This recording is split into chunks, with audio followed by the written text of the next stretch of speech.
Atlanta. I'm Mr. Big. Are you big? Tonight I'm talking to Dayana Garcia. Dayana Garcia. Nice meeting you, Dayana. Nice to meet you as well. Let me ask you this. What attracts you the most in the other sex? Like, can you give me like a personality trait like a physical trait? Absolutely. So first and foremost, and I've spent a lot of time thinking about this, but ultimately it has to do with confidence. No matter what your physical attributes are, if you are a confident person, there's nobody that you can't win over. But it has to be a confidence that's rooted in being sure and humble. If it's a confidence that's rooted in arrogance, then it's completely unattractive. So there's a little bit of a fine line there. But yeah, I've spent a lot of time thinking about this through failures and through successes, and it's absolutely confidence. Well, I like the answer actually. That gave me a big shot then. High five. Yeah. What about like physical attribute? What would you like? Ooh-wee.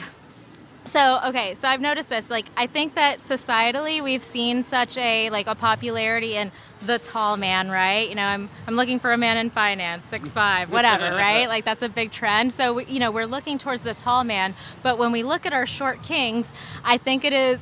Oh, sorry. I mean, it's true, right? But when we are looking at people that kind of defy the standards, it's important to have that confident disposition as well, right? So posture is important, and I know that because I have terrible posture. But yeah, posture is important, and a stature of confidence. So. Okay, since we got in this side, let's flip it to the other side. Yeah. What gives you the biggest ick in the character and the biggest ick in physical? An ick in character is somebody who is more concerned with societal norms as far as where did you go to school? What do your parents do? Where do you work? Or when their metrics of success are too measurable, actually. They should actually be something that's rooted more in virtue. So that's kind of ick, and I don't blame them because that's kind of the first thing that people ask, what do you do? And it's valid, but you're going to know that at some point anyways. You have to know more so who are you? And we need to do better as a society to figure out how to ask who someone is and how to describe who we are too in turn. So from a character perspective, that gives me the ick. And then what was the second question? Physical attributes, something like physically or... Somebody that just doesn't care about how they're put together.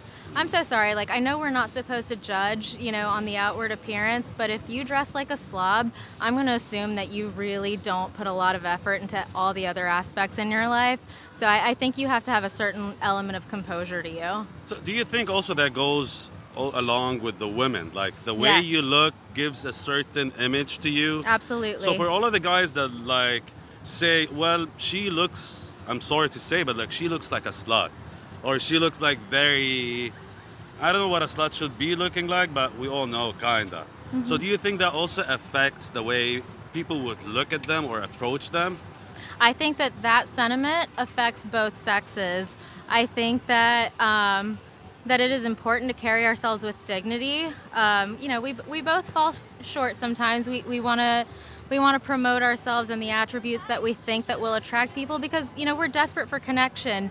But it's so important to just promote the things that truly matter, and it's not your fault if somebody tries to take advantage of you because of your physical attributes, but it is your responsibility to protect yourself as much as you can. And so, yeah, if you're putting those things out there, people will make assumptions because we are human. So one thing that I've heard lately, and it's been getting popular, is she looks very demure. So what does that mean to you, and how do you think about that sentiment? I actually like that thing, that trend, that is becoming a trend. I love that these words that are rooted in things such as confidence, which has kind of been my my recurring theme. Demure to me speaks to a level of classiness and self-assuredness. So it tells me that you don't have to expose everything to make people attracted to you, and like that by, I don't know, showing your refinement, you're going to attract the right people that have lots of things in common with you. It's important to like not have to show our bodies and still be able to, draw the right people. Exactly. Like lately, I've been finding it sexy if the girl is Yes. confident in herself and Yes. she looks good. She doesn't have to show her goodies just to be attractive or just to get somebody's attention. And as a woman, it feels so much more comfortable. Right? So much Right? more comfortable. I love that. Okay, let's take it a little bit more fun. Yeah. What was the most or the worst zodiac sign that you ever dated?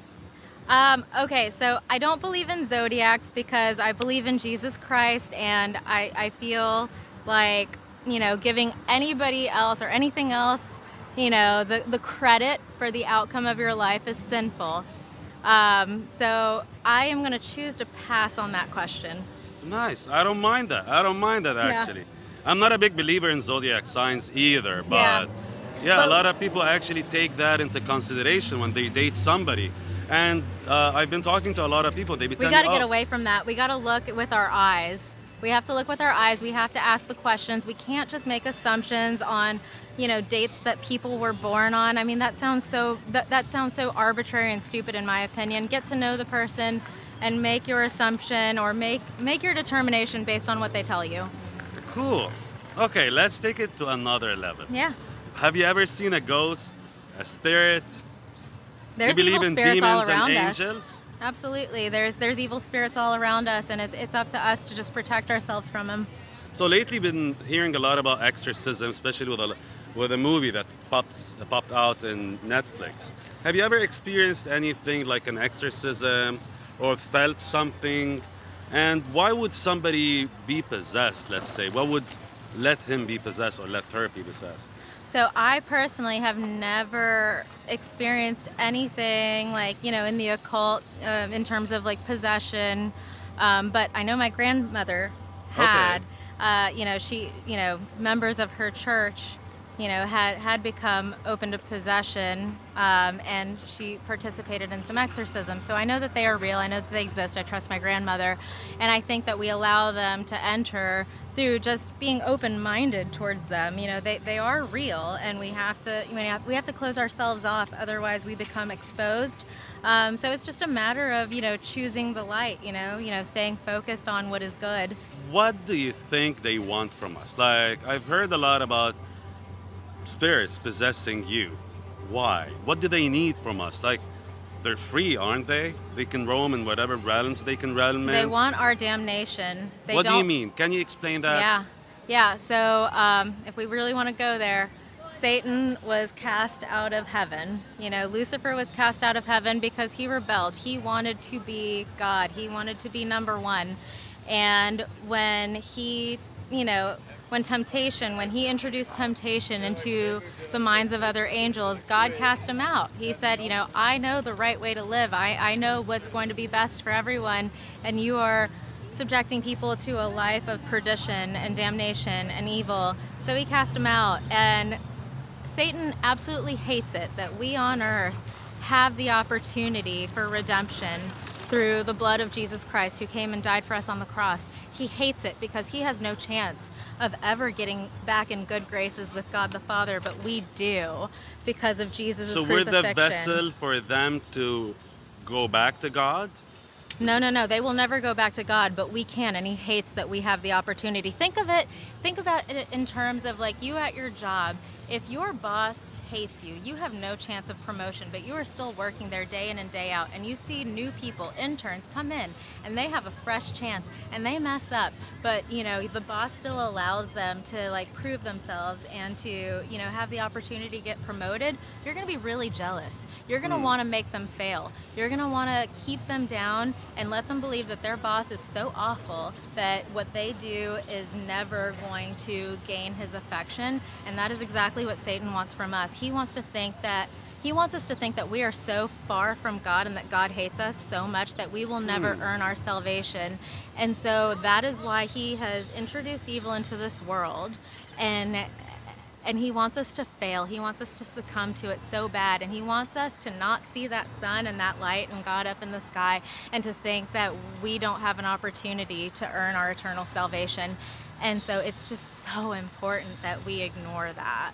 I like it. I reject like anything. that. Okay, so what's your biggest conspiracy theory? Ooh. Yeah. Goodness gracious. My biggest conspiracy theory is that the media wants us to believe that we have nothing in common and that one side is evil and the other side is good.